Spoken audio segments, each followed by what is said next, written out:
मुंबई कशी बनली?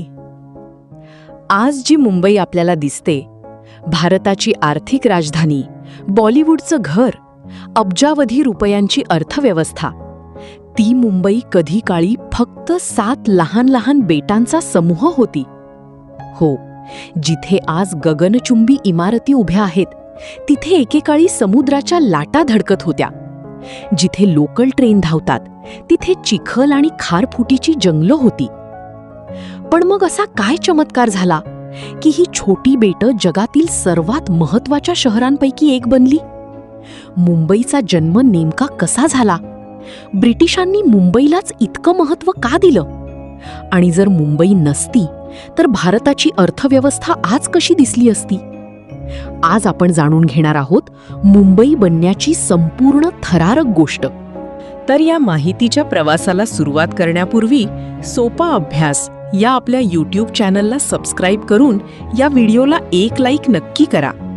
सुरुवात करूया हजारो वर्षांपूर्वीपासून. आजची मुंबई म्हणजे पूर्वीची 7 बेटं होती. Colaba, little Colaba, Bombay island, Mahim, Mazgaon, Parel, Worli. ही बेटं अरबी समुद्रात वेगवेगळी पसरलेली होती. भरतीच्या वेळी समुद्र त्यांना पूर्ण वेगळं करायचा आणि ओहोटीच्या वेळी काही भाग जोडले जायचे. त्या काळात इथे मुख्यतः कोळी समाज राहत होता. मासेमारी हा त्यांचा प्रमुख व्यवसाय होता.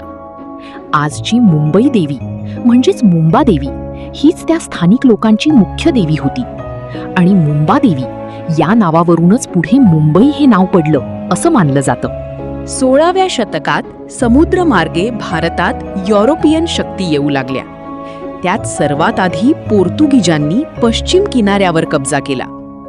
1534 मध्ये गुजरातच्या सुलतानाकडून पोर्तुगीजांनी ही बेटं ताब्यात घेतली.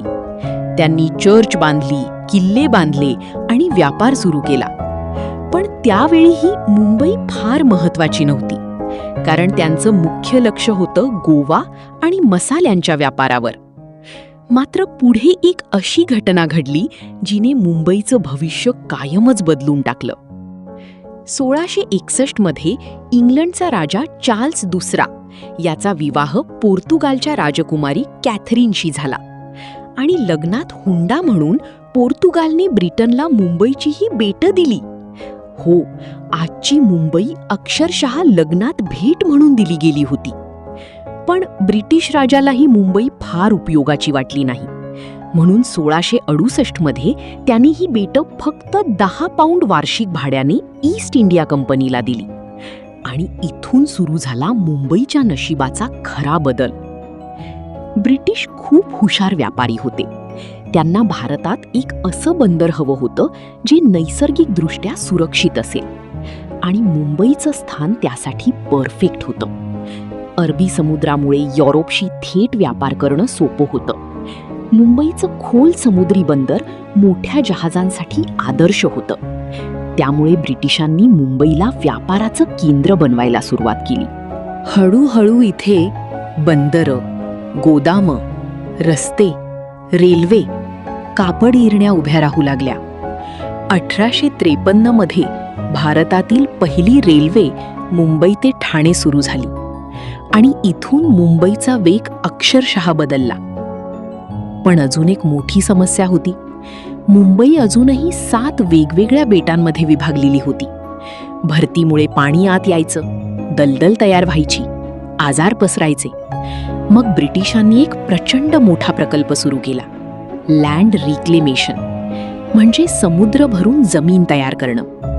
हजारो कामगारांनी दगड, माती आणि बांधकाम वापरून समुद्राचे काही भाग भरले आणि हळूहळू 7 बेटं जोडली जाऊ लागली.